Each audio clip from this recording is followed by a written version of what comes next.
Recording. Hey everyone, welcome to Basics of Digital Painting. I'm Pete Moorbacher. Thanks for joining me. So the way this works is that every week I give out an assignment, and then the next week we review that assignment. And if you see your work on the screen, you're welcome to raise your hand. I'll put you on stage. We can chat about your work. If you can't come on stage, that's fine. We'll do it over chat. And if you can't make it, that's fine too. Just catch the VOD. Let's see. I dropped the assignment in the. Let's get the chat back up. I dropped the assignment in the homework channel with a description. I've got a kooky description for this week's assignment. So we got this image here. This is the image we're going to study this week. Very cool photo. Very nice photo. This week is going to be the lasso tool challenge. And so this is another one of these experimental little jags that I'm going on that, I have been discovering the incredible power of the lasso tool as I've been experimenting with my workflow over the course of the last year. And a big part of that has been making sure that I know where all my buttons are. And so I wanted to try to encourage you to give a shot to stretching the power of the lasso as much as you can and getting some familiarity with the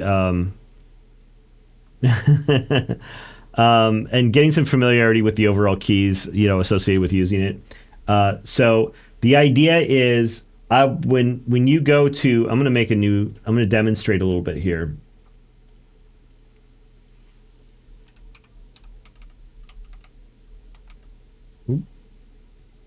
I'm going to demonstrate how I want you to do this here. It's going to be easy. Oh, I was just saying, I'm a little bit out of it right now, but we'll get there. Okay. So lasso tool, right? It's up here on the bar. There's a lasso tool, I think, in every painting program. So this isn't a Photoshop exclusive thing. So you can make a little lasso mark and then you can fill it. That's easy. Or you could make a lasso mark and then switch to the brush tool and make a stroke like this. And this is kind of cool because you can have like a hard edge and a soft edge to it if you do a lasso plus a fill. What I did is I bound my L key onto one of the buttons on my tablet pen. So there's this interesting effect where if you hold a hotkey, if I hold L, you can see it switches to the lasso tool, and I'll make a lasso mark, and then when I release L, I need to finish the lasso mark first. I screwed it up. If you make the lasso mark and then you release L, it'll immediately snap back to the brush. And so I have this on the button on my tablet pen. And so I can go and, without having to hit a single key, I'm able to lasso, lift up, and then it usually switches back to the brush right away. And then Control D to deselect, or you can if you just make another lasso mark, you can see that it's possible to get the lasso selections going pretty fast. And so a big goal for this week is to just help develop the muscle memory of making sure that you have the lasso tool on your belt nice and easy. Hey, thanks for the raid, Scott. It's a little bit of a weird one. It's a little bit technical, but it's such a getting the lasso tool as like something that you become comfortable with is something that can be so valuable as a tool. I thought that dedicating a week to it would probably make sense. You can use if you want to use a fill, you're going to have to figure out what's the best way to make a fill.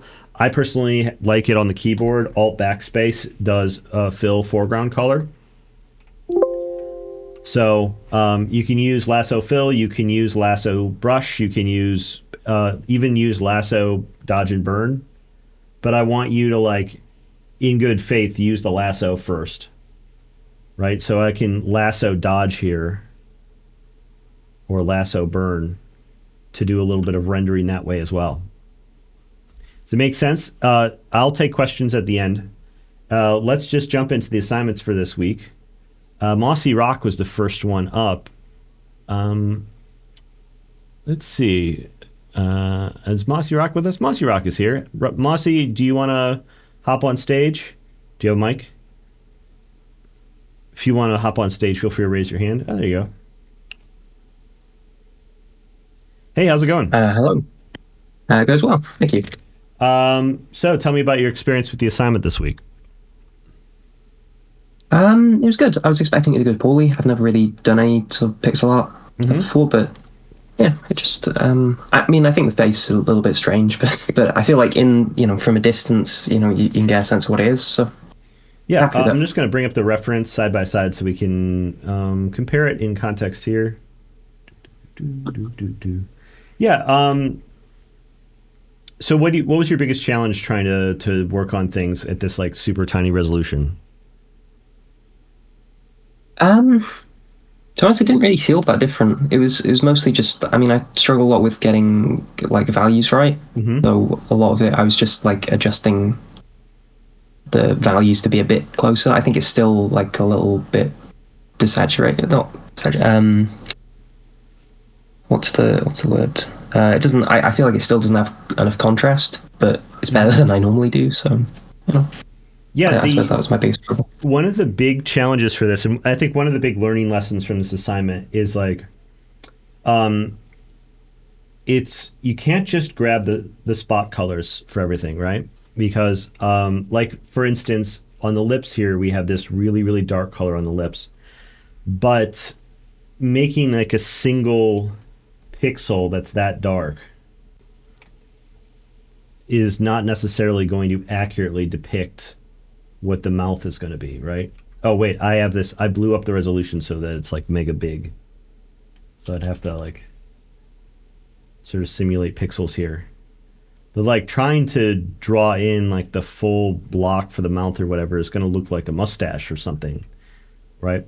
And so same thing with like, it's our eyes are drawn to a lot of small little details. So it's like the little highlight on the tip of the nose is the sort of thing that I would rush towards right away if I'm drawing something, but it might end up actually being smaller than a pixel in order to depict it, it makes a certain amount more sense to look at the overall values of what you see when you squint rather than to try to look at specific little details like that. But then there's a certain point where we also want this to maybe be a little readable. And so there's a trade-off back and forth between how much are we going to exaggerate the subject matter in order to make it clear what we're looking at, and how much does it make sense to, sort of blur our eyes and ignore our senses, our sense of like what the subject is, to try to accurately depict like what colors would be there, because I think both of those approaches have some value in different parts in the study overall. I noticed it seems to me that like what you said, that the face is maybe the area where you're having the biggest amount of trouble here. There's this, you may be fairly accurate in depicting the values on the face, but we kind of got this little bit of effect where she's got like these little pupils in the center of the glasses here, where it kind of looks like we have two round eyes like this with pupils in the center.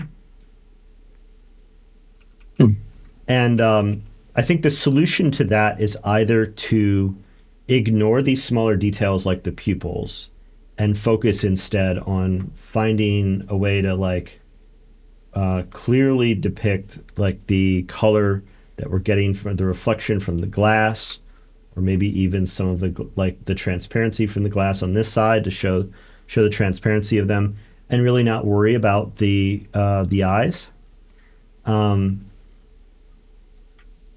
Or the other approach would be to treat it more like a piece of pixel art and draw in a more exaggerated version of the face that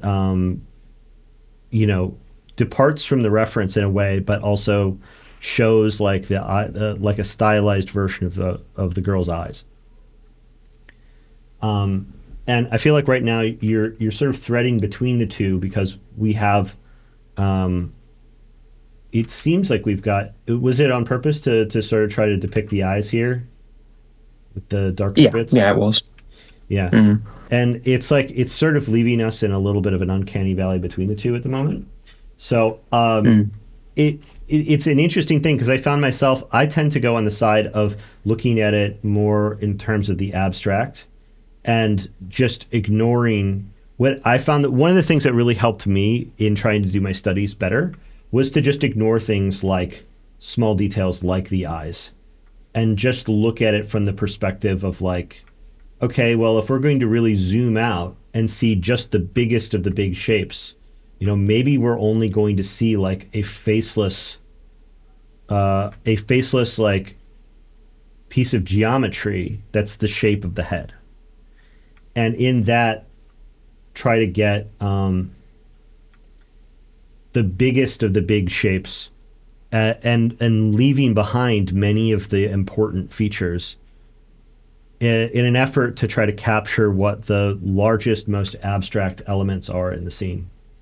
And doing that not just for something like this with low, pixel count, but like to start that way with a lot of the studies in an effort to pull back my own inclination to focus on the details first, the things that are catching my eye first, things like that little highlight on the nose or the expression of the eyes, but to really like zoom out and just look at things from the faraway distance, how they would look in the navigator or as it's going to be at a super low resolution and try to capture it exclusively from that impression without worrying too much about things like the eyes. And I found that like getting that basis started gave more context for where the smaller details like the eyes would fit into the image overall. So my recommendation is to, set some of those things aside, set some of those smaller details aside. Like that was one of the big takeaways I was hoping that people got from this was that, there is a certain version of this image that doesn't have details. And like, it's really, we're in a position with doing it in a pixel art style where the details are maybe just impossible to include. So, it's a different vantage point. A lot of people ask me, what's the point of this assignment? So I'm spending a year concentrating on justifying it to a degree. What are your thoughts on this? So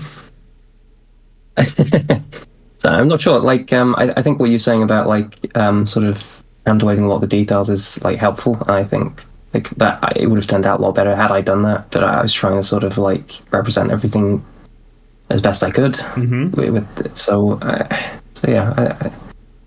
If I try again, I'd like to do what you were just talking about a moment ago. So those are my thoughts. My hope is that next time you do a study, give a try to doing that when you're working at full resolution on the study. Give a try to focusing on what you would see at this level of detail at the beginning of the study, even though you have the capacity to focus on the small little fine-grained stuff that is so like attractive to our senses.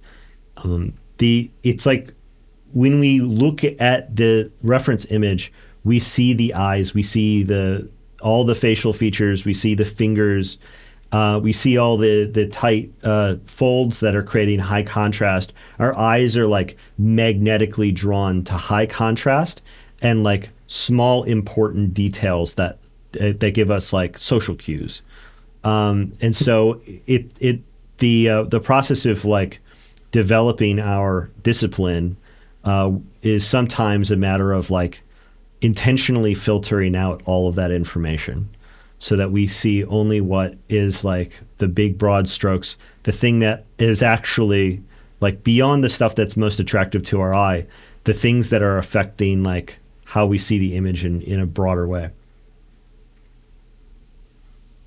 So that's my recommendation. Any questions for me? Any related to this assignment or no? Sorry, I can't really think of any. Thank you very much for the advice, though. All right. Thank you for participating. Great work. Thank you.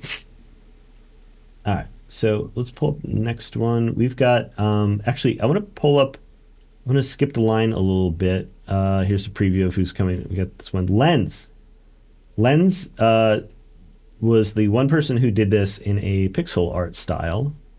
And I felt like instead of abstractly trying to describe the difference between this kind of super low resolution photographic representation that like is lacking all the details, I wanted to also show the contrast here, which is to try to do things in like a pixel art style where the details are being enlarged and exaggerated to make them readable even at this like super tiny resolution. And Lens, you did that. So I'm curious like what your experience with the assignment was. Hello and thank you. Since I'm familiar with pixel art, I had not much difficulties, but yeah. It was an interesting assignment. What were the big changes that you had to make in order to get it to be in like this pixel art style?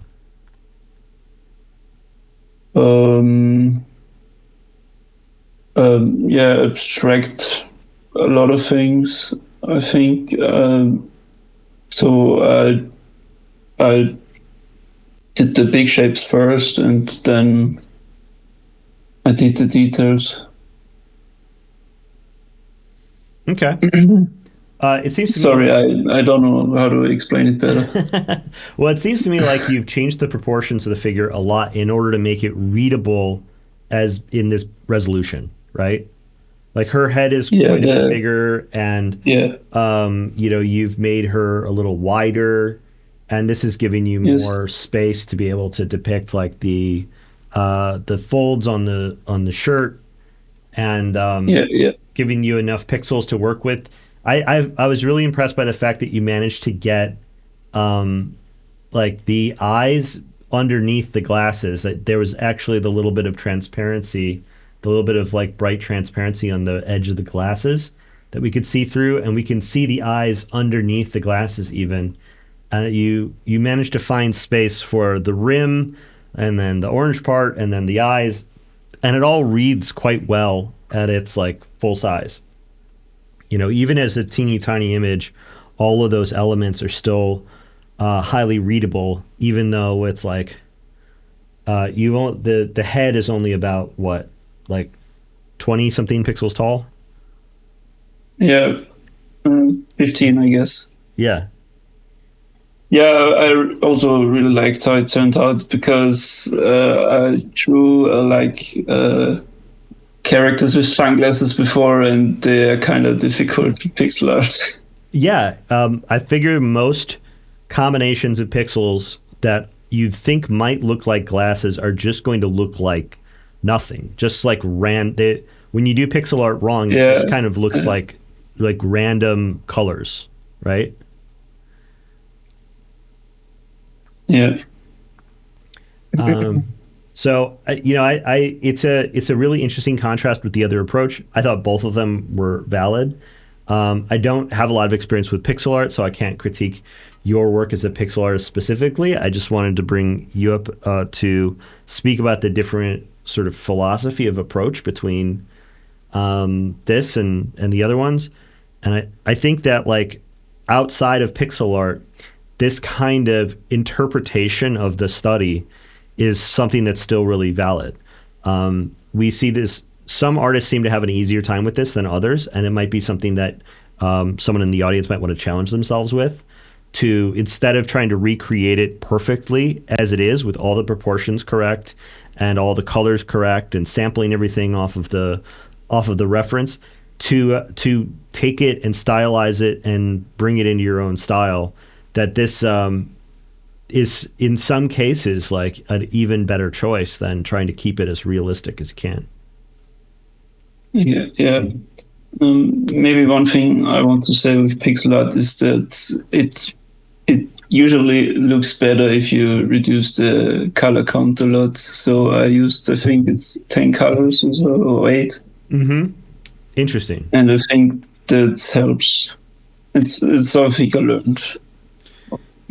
Yeah, because we would think that the more colors you get, the better, like the more realistic it's going to be, the better it's going to look. But you're saying that trying to restrict the number of colors actually Yeah. increases the overall look of it.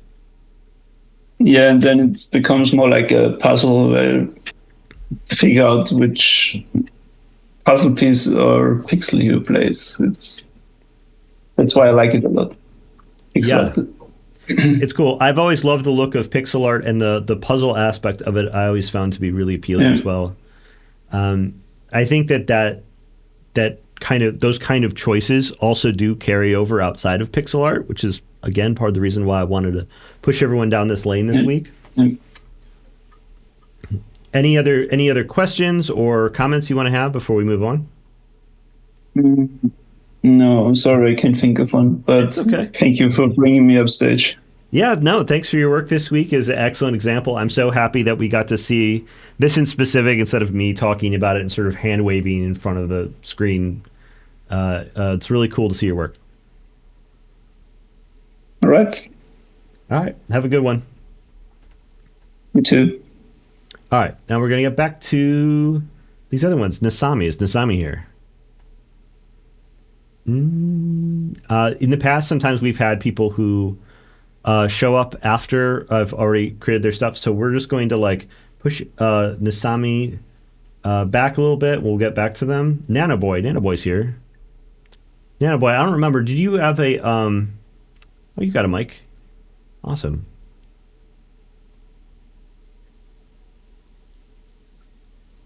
Hey, how's it going? You are muted, by the way. How about now? There you go. How's it going?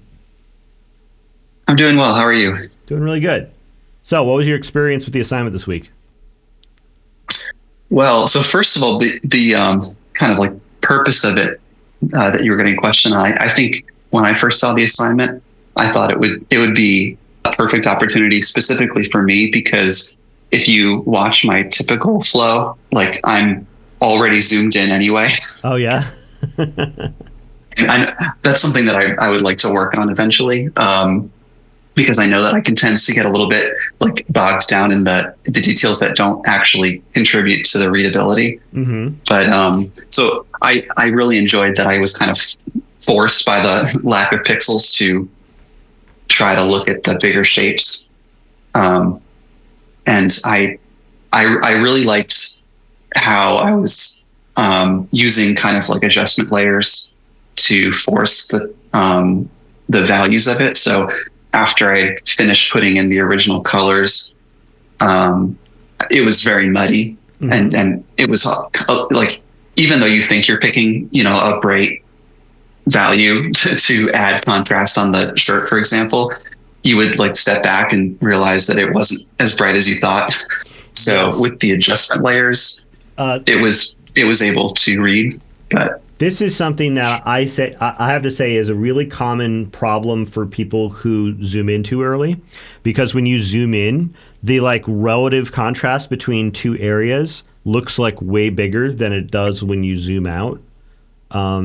There's something about like zooming in and working in this kind of like myopic way that makes it really difficult to judge how bright or how dark you're going, because you're seeing it inside this like smaller window of area that like has less range of value inside of it typically. Yeah, this was also the first time that I had the reference image like in the same Photoshop window instead of having it on my second monitor. So I didn't have to like constantly move my head back and forth to compare. It was right next to it. And that made it very apparent right away that it was, something wasn't quite right. Nice. Yeah. I found that like the same was true in like life drawing. Whenever I was trying to check myself when I was doing life drawing, like the amount of distance you have to move your eye from your drawing to the reference, when you have to do it really, really quickly, when you're flitting it back and your view back and forth really, really fast between your work and a reference, that like every degree of movement that you need to go through, you start to actually feel the drag on your eyeball. Like at a certain point you want to be able to like flip back and forth instantly, and so you're moving your eyes literally as fast as they can go back and forth between the two, and you start to brush up against like the physical limits of how fast you can move your eyeballs, which is not something that typically comes up outside of like, it's like life drawing. I found was always exhausting for me because I found that to be able to like keep up with like understanding where everything I was drawing was happening on the page, that I needed to actually move my eyes at like the fastest possible speed that they could go. And so pushing your reference closer to where you're drawing in a digital workspace actually eases the process of double checking it a lot, and I think increases the number of times you're going to check it and how quickly you can flip back and forth. So having it side by side like this makes it I think it makes getting good results way easier, because I think most people, rather than exhausting themselves by flipping their eyes back and forth at hyper speed, will typically just check less often and just start to like accept mistakes as they pile up. Mm-hmm. So I think go ahead. No, go ahead. I want to hear your thoughts. Oh, I was just going to say with that comment, like, I think overall, I don't know if accepting mistakes is what I'm thinking, but just being looser in general. Mm-hmm. Like, I'm hoping that I can kind of translate this type of practice into the actual full size image, because I do tend to have that issue of getting like lost in small details too soon, or working for too long on something that when you zoom out no one actually sees. So I'm hoping I can translate this to be more loose with the full size image as well. One of the other suggestions I have for that issue is to just put time constraints on yourself for any kind of work that you're doing. So if you want to like get the gesture down and you don't want to like get lost in details and start to like zoom in too soon, putting time limitations on yourself that you know that you can do the work in, but is just about on your limit of what you're able to pull off, forcing yourself to like keep a pace will do a lot for making sure that you don't become myopic, because there's a real fishbowl problem with making art, where as soon as we go, okay, I've got all day set aside to work on this thing and make it great, we immediately skip past all the foundational stuff and start working on the most time-consuming parts of the work earlier, which ultimately makes the whole thing take longer, and in a lot of ways gets in the way of like doing things in the right order. Or I mean, maybe I'm just speaking for myself from that, but I've definitely experienced that a lot. So if you find yourself skipping ahead too much, too quickly, it's good to know. I mean, you probably already know that you need to make sure that you're working on your big shapes and doing your foundation first, but sticking to trying to set timers for yourself to try to make sure that you're working within a certain time period, even just saying that you're going to do the whole assignment in, say, like a 90-minute window, will force you to have some awareness over like where you are in the process and making sure that you're doing things in a diligent way, without like, descending into sort of myopia, the way that it's so tempting to go. Yeah, I think that's really good advice. I think like I'll have to probably fail a couple of times to meet the time requirement before I get there, but it's better to have kind of a folder of almost good stuff that gets me to working faster than worrying about getting it right on the first time. I think it's good to push it from both ends. Like I've said before to other people that I think it's really important to sometimes give yourself an unlimited amount of time in order to see how far you can go with unlimited numbers of corrections and detail and things like that. But I also think it's important to periodically just like give yourself slightly less time than you think you need to complete something and see how you do under like a mindful time constraint, because we're not talking about things that you're going to have to post online or things that are going to matter, like make you feel embarrassed in front of people you respect. We're talking about private study and the sorts of work that it's low stakes whether or not it works out.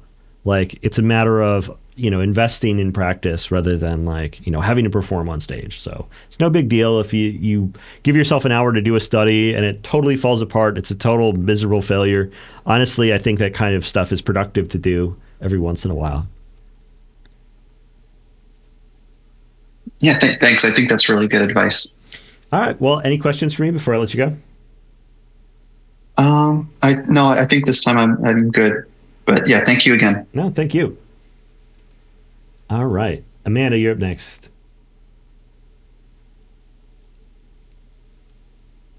And then Sean, you're our last one. After this.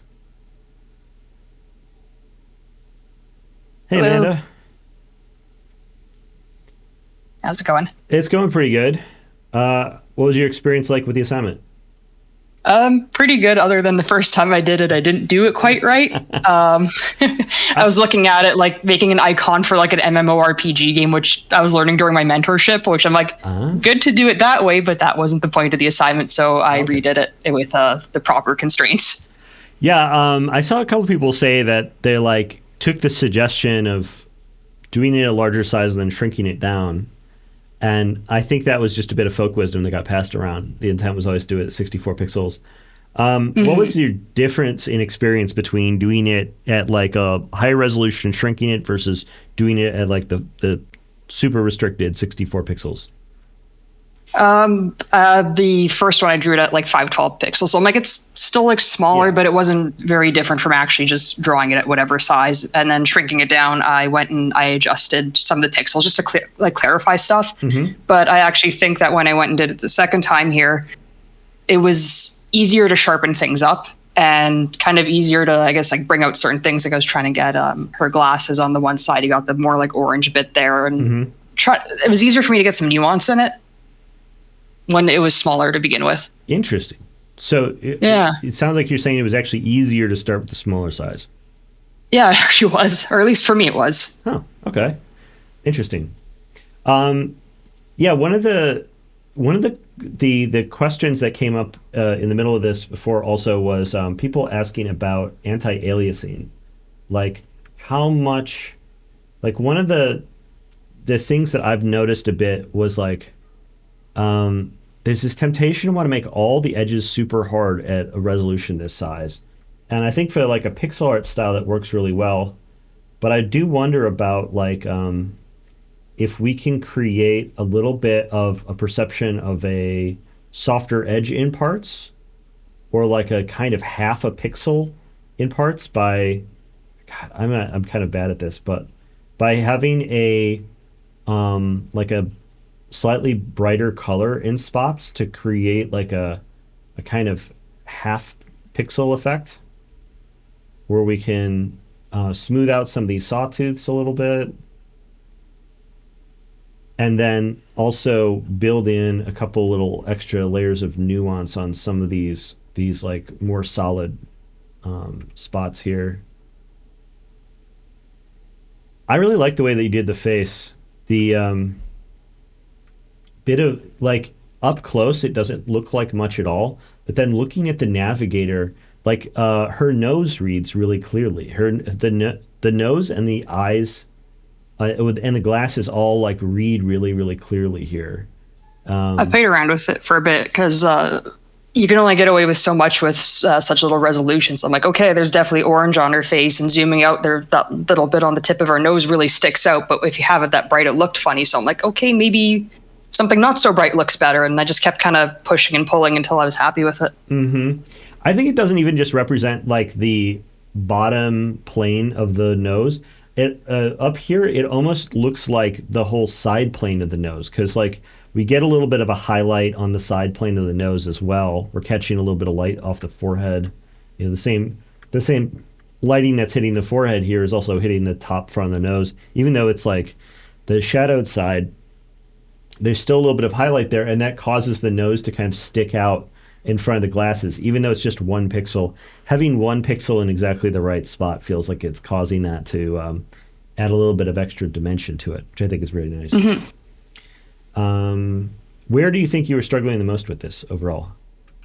I think the big shadow on her arm, trying to figure out what, like, it gives you the shape, but there's creases there still even when you zoom out. So trying to figure out how to get a little bit more in there was hard.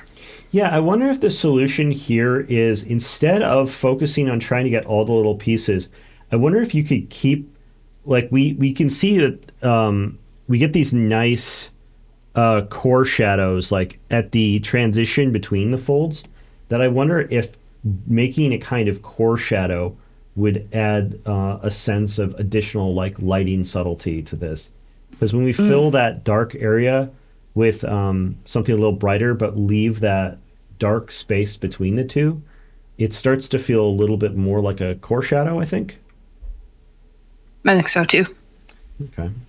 Yeah, I think a lot about these kinds of fill lights. I had a whole rant with Ash the other day where I was stomping up and down about how artists these days don't respect fill lights. And like, there's this style going around, and I'm going to explain. This is a bit of a tangent, but I'm going to use this opportunity to explain what I'm talking about here. Let's say we are rendering an orb, right? And we're not going to do anything really fancy here. I'm just going to use my basic round brush. Like, here's our key light coming in, and we all kind of get that from the hottest point on the key light, it kind of falls off a little bit. But what I've been seeing a lot of in digital painting nowadays, and I think that it's coming from the Riot splash art that is like patient zero for this, is that the rendering just kind of goes across all the way to the edge here. And that's not really what we see in real life at all. What we typically have is there's a point where the highlight just stops reaching more of the shape, and we end up in shadow. And there's just a terminus beyond which the light just simply doesn't cross. And we have like a clearly defined shadow. And you've managed to get that. And so this is the point where you have this like really solid block here. And that's like all the shadow that's happening beyond the terminus of the light. And the thing I see all of this splash art not doing is that they don't have any kind of reflected light on the other side, which creates a core shadow through the middle. Like, the core shadow isn't a feature unto itself. It's simply the point that's furthest from both the fill light and the key light. When you put in a certain amount of ambient or reflected light into a scene, it'll fill in a chunk of the shadow, but there's always going to be a point where both the key light and the fill light are weakest, and it's going to create this core shadow between them that creates these very distinctive separations between shapes. It shows this sort of turning point, this peak of like a turning point of a form as it turns away from the light. And I think that our eyes are really, really sensitive to this. And for some reason, almost all the splash art, Riot splash art, doesn't have this. And it's like a stylistic thing, and it drives me totally bananas. So I think about this all the time, because I think that those fill lights, the color of them, how soft versus distinct we make them, there's a lot of properties to these fill lights that give character to what's happening with the main lighting in our work. And so treating them with some amount of respect and like really noticing them when we're doing studies, like, I think adds up to better painting overall.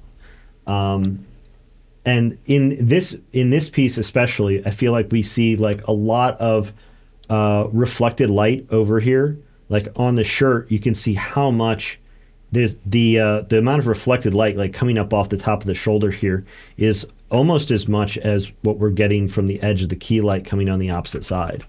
And so we have this all of this glow coming off of here, and it's defining all of these folds and stuff.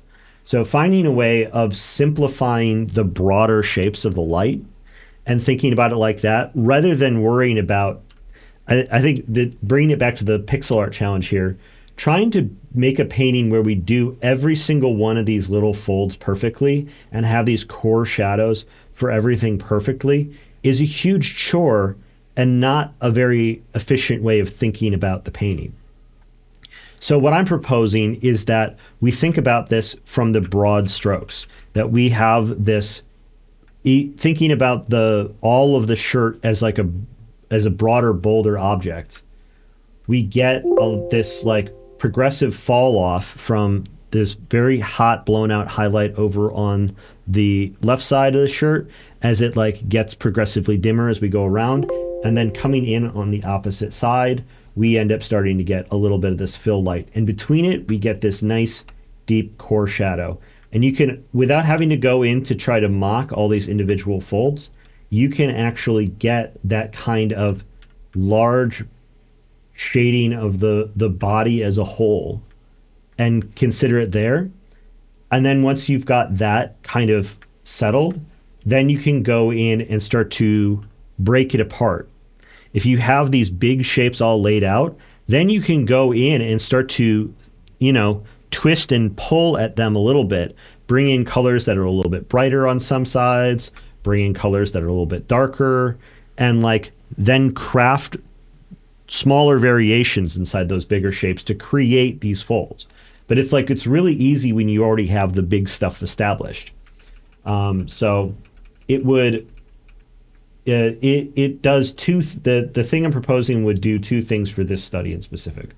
One is that it would bring in a greater sense of lighting, because instead of the shadow being quite so flat, we end up giving it a little bit of reflected light, and then it starts getting a little bit more of a three-dimensional character. But then also all these smaller shapes, these little crumbly bits that you've tried to do your best to make sure that you're addressing all of these little tiny folds, but I don't think we necessarily have the resolution to show all of them. If you were to start with just the biggest shapes of the shirt, you would be able to then find key areas to kind of break it apart so that you are only capturing the biggest, most important folds, and not needing to get into like such tiny, crumbly detail in order to get the feeling of the thing right. Does that make sense? Makes a lot of sense. I've gained on a really long tangent to get there, but I think I have a whole thought. It was a good tangent. Okay, good. Glad it panned out. Thanks so much. Any questions or? None for me. Okay, great. Thank you. Awesome. And then Sean, you're the last one. Sean's always here and is always ready to get on the mic. We got 100%. Oh wait, no. We got one more person to circle back on after Sean. Hey Sean, how's it going? You are muted. There you go. I was muted again. Can you hear me? Yes, it happens to everybody. It mutes you by default. How's it going? Yeah.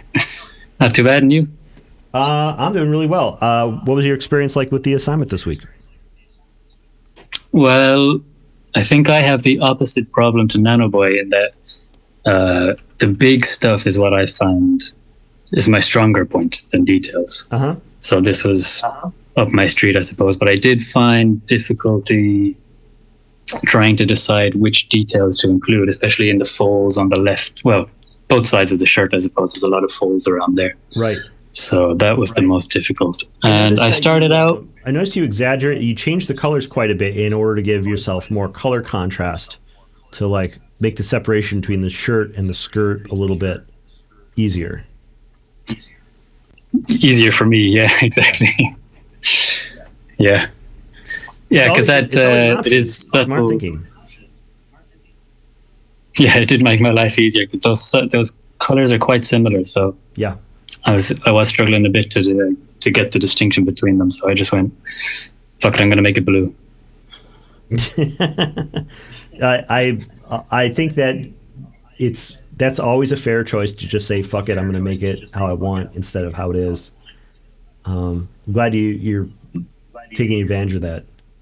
All right, you were saying something and I interrupted you. I can't remember. Sorry. Something about the detail. You said you were having trouble striking a balance with the details. Yeah, I don't feel like now that I looked at it, I don't feel like I did a very good job getting those folds to read very well. It kind of just looks like a big mushy mess in the middle there. But Yeah. Well, you've started with what I recommended to Amanda, which is to get that kind of broader turn of the form going from the highlights over to the shadowed bit. There is a nice gradient going across the form, capturing the large shapes quite well. So your assessment that this is your wheelhouse, I think, is accurate. Okay, thank you. Yeah, that feels like the same. Like, yeah, I usually start with big brushes and then try to stick with them for as long as possible before getting smaller. So, yeah, I think to capture the folds, I think you're most of the way there. It's just a matter of trying to figure out which ones are going to be the most critical, right? And I'm looking at this and I'm seeing, looking at the kind of directionality of the folds rather than the contrast of everything. You already have all the colors that you need, and so you can just grab from your work. And I'm using like a little bit of a lower opacity to try to see, okay, at 20%, is this too much? At 30%, at what point does it feel like it represents the kind of contrast we want? And at what point does it feel like it's maybe too much? And then we can do the opposite and grab a little bit of the highlight to, I'm just trying to do a little bit of yin yang here, where we grab a little bit of the dark and put it in the light, and a little bit of the light and put it in the dark to break up the shapes and create a little bit of contrast. And starting with the biggest ones first and then kind of working our way back down again. I think that's all it would take to start to define the details here. And by details, I mean, we don't really get more than a few pixels in this assignment to play with the details. But the same process, I think, applies across something that's done at a larger resolution, where if you start with these bigger shapes and something that you feel quite comfortable with, that you can go ahead and just start to break them up a little bit. And when I start making changes like this, when I have a foundation that I feel confident in, and then I start moving into territory that makes me feel nervous, I just always make a new layer, because it gives me the security to know that no matter how badly I fuck up the next steps, that I don't need to redo the good work. The good work is always going to still be there for me in case I realize that I've screwed up really bad. So I think using that confidence that you have in your large shapes as like a foundation, and then working in a way that preserves that work, so that when you start going through the things you feel less confident in, that you don't end up, you're confident you're not going to ruin it, but then like that you're committing to the idea of adding these details and not just kind of picking away at the edges, but like moving into the next steps confidently. yeah, I always find I move in like I may have had something similar at some point to what you've got, and then I just let me just dial it back a little bit, and then I dial it back all the way. It's gone again. It just turns into a big mush. Yeah. Okay. Well, you at some point, I mean, if that's the case, my recommendation is go make a cup of tea. And and come back to it. Gain fresh eyes on it, because I feel like I'm more likely to make that kind of choice incorrectly when I've been staring too long at the thing. So yeah, same. There's a certain amount of getting up and getting some fresh eyes and coming back to it, taking a bike ride, that makes a huge difference up front. But yeah, I think and being aware of when you're just spinning your wheels. But yeah, I mean, just these little changes I've made to like pop out some of the higher contrast folds, I feel like is maybe the one successful paint over I've had this session so far, because I think you've set me up for success here. Okay, yeah, I'll take the credit. I think that you're off to an excellent start, and so I feel like I can, part of the reason I feel comfortable in being able to paint over on this right now is because it is just a matter of adding the next steps in order to make it a bit better. I'll just send you all my paintings and you can do that. Yeah, you start them out, I'll finish them. All right. Any questions? Anything you want to talk about?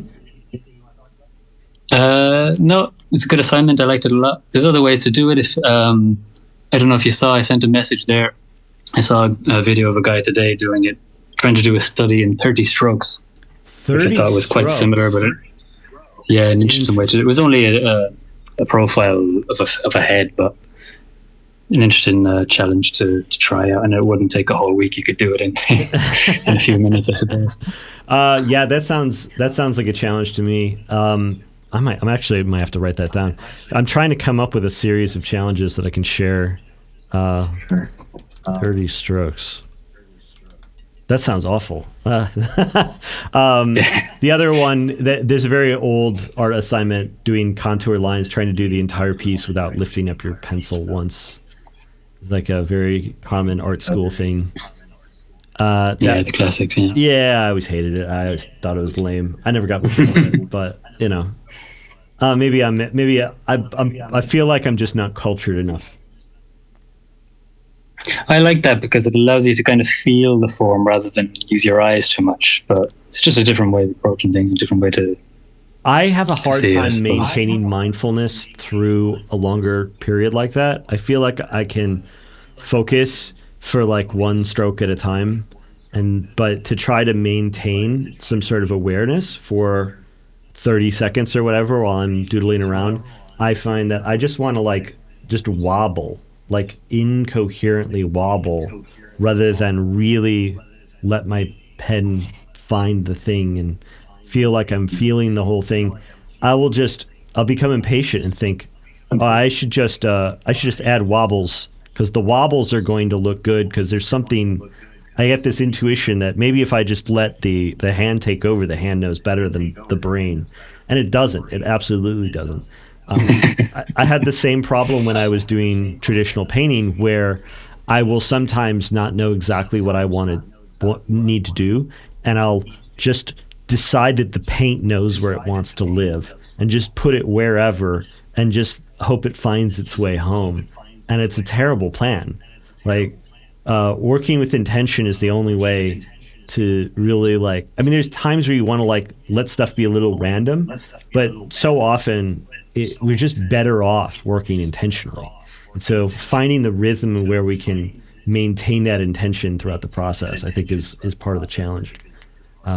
And so, I don't. Yeah, I think I agree with you when it comes to the painting, but when it comes to the line, I find it easier to be more free. And then if I try to do that with painting, I have the same problem as you, where it just becomes a bit mushy. Maybe this is why I suck at line. Line has been a bane of my existence for as long as I've been an artist. Yeah, lot to think about. All right, I got one more crit. I've got a hard out today at 6. Thanks so much for doing the work. Great stuff as always. Sorry, Pete. Thanks very much. Sean. Who was it? Nasami, you also contributed, but you're not here today. I don't think I pushed to the end in case you showed up late. I really like this piece. There is like a softness here. Nasami has made the choice to reduce the contrast of the image overall, and that's made it so that we don't get these really heavy dark blacks, near blacks in like the hair. And then when we have everything pushing to shadow, then it feels like it all kinds of mushes together a little bit. Nasami's choice this isn't a critique, I'm just kind of appreciating here. The choice to soften the contrast a lot, to separate out the elements and make them all kind of more clear on their own, has given room to add like a little bit of suggestion of the eyes under the glasses and the mouth. And I think you get Nasami's managed to pull off one of the clearest overall views of the face while having it maintain a kind of pixely realism, which I think is very cool. And so I thought that was very interesting, that pulling out all I was talking before about how contrast is this thing that our eyes are super drawn to, maybe to our own detriment, that we're drawn to this contrast even when it's not serving us. And that by looking at the big shapes and moving away from the high contrast areas, we start to get this like clearer sense of what we really need in the image overall.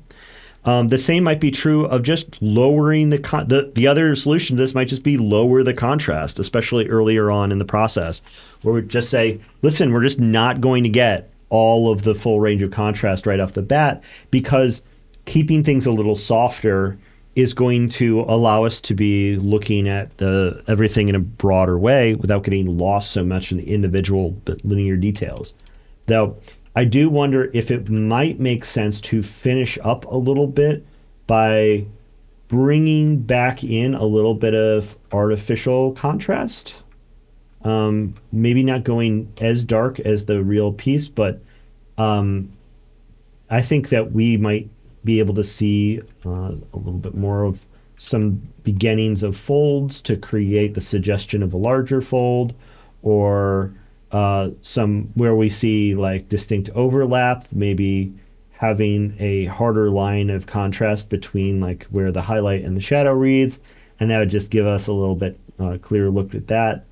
And then the same thing might even be possible with the face, where we get a little bit more of the contrast.